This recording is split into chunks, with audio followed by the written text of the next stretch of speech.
सहरानपुर गांव शांत था, सुकून भरा। लेकिन उसके बाहरी इलाके में एक हवेली थी, एक हवेली जो डर में डूबी हुई थी। लोग इसे भूतिया हवेली कहते थे। वे अजीब आवाजों और भयानक परछाइयों के किस्से सुनाते थे। हवेली विशाल और भव्य थी, एक भूली हुई दुनिया की निशानी। इसकी दीवारें समय के साथ खराब और टूटी हुई थीं।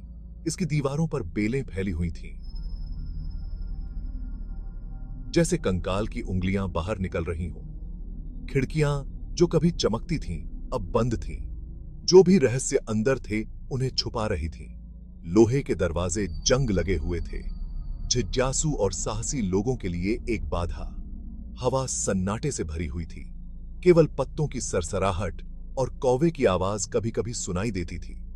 यह एक ऐसी जगह थी जहां डर और रहस्य आपस में जुड़े हुए थे।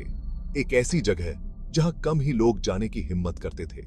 यह अकेली खड़ी थी, बर्बादी और डर का प्रतीक, अपने रहस्यों को छुपाए हुए।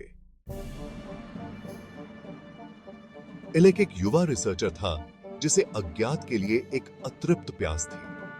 उसने कहानियां सुनी थी, उसने लोगों की आंखों में डर देखा था जब वे हवेली के बारे में बात करते थे।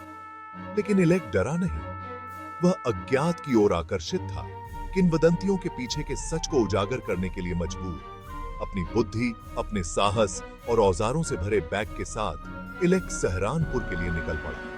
वह विज्ञान और तर्क का आदमी था, अलौकिक पर संदेह करता था। फिर भी उसकी आंखों में उत्साह की एक चमक थी, आगे आने वाले रोमांच की प्रत्याशा थी। उनका मानना था कि हर रहस्य की एक तार्किक व्याख्या होती है और वह इसे खोजने के लिए दृढ़ थे। भूतिया प्रतिष्ठा वाली हवेली एक चुनौती थी जिसका वह विरोध नहीं कर सका, एक ऐसी पहेली जिसे सुलझाने की भीख मांग रही थी। जब तक इलेक हवेली पहुंचा, रात हो चुकी थी।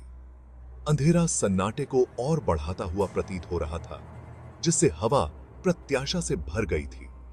जैसे ही उसने कर्कश फाटकों को धक्का दिया, हवा के एक ठंडे झोंके ने उसकी रीढ़ की हड्डी को कंपा दिया। यह ऐसा था जैसे हवेली खुद बर्फीली चेतावनी की सांस ले रही हो।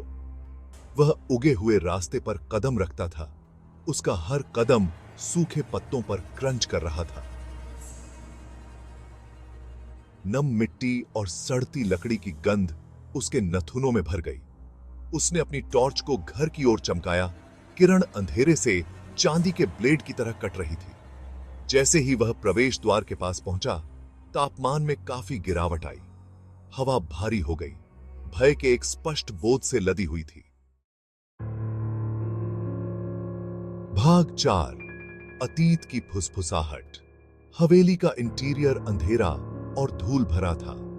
हर कोने से मकड़ी के जाले लटके हुए थे और हवा बासी और भारी थी। जैसे ही एलेक अंदर गया, उसने महसूस किया कि एक अजीब सी मौजूदगी उसे घेरे हुए है।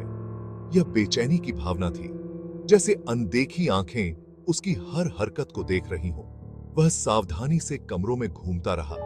उसकी टॉर्च क्षयकारी भव्यता को रोशन कर रही थी। ऊंची छतों, अलंकृत झूमरों और जटिल नक्काशी के साथ हवेली कभी शानदार रही होगी। अब यह अपने पूर्व गौरव का एक खोल था, जो अपने अतीत के भूतों से प्रेतवाधित था। फुसफुसाहट खाली हॉल, लंबी चली गई बातचीत के टुकड़े के माध्यम से गूंजती हुई प्रतीत हो रही थी। भाग 5, गुप्त कमरा। एलेक ने अपनी खोज जारी रखी। उसकी जिज्ञासा हर गुजरते पल के साथ बढ़ती गई। उसने एक छिपे हुए कमरे की खोज की। प्रवेश द्वार एक बड़े टेपेस्ट्री के पीछे छुपा हुआ था। इसके रंग समय के साथ फीके पड़ गए थे। जैसे ही उसने टेपेस्ट्री को एक तरफ धकेला, एक पुरानी गंध फैल गई जो कमरे के लंबे अलगाव की ओर इशारा कर रही थी। कमरा छोटा था और केवल लकड़ी के डेस्क और एक कुर्सी से सुसज्जित था। लेकिन जिस चीज ने एलेक का ध्यान खींचा, वह एक बड़ा अलंकृत दर्पण था जो एक दीवार पर हावी था। दर्पण की सतह उम्र के साथ धुंधली थी, लेकिन एलेक इससे निकलने वाली एक अजीब ऊर्जा को महसूस कर सकता था। यह ऐसा था जैसे दर्पण में कोई रहस्य हो, हवेली के छिपे हुए अतीत में एक खिड़की हो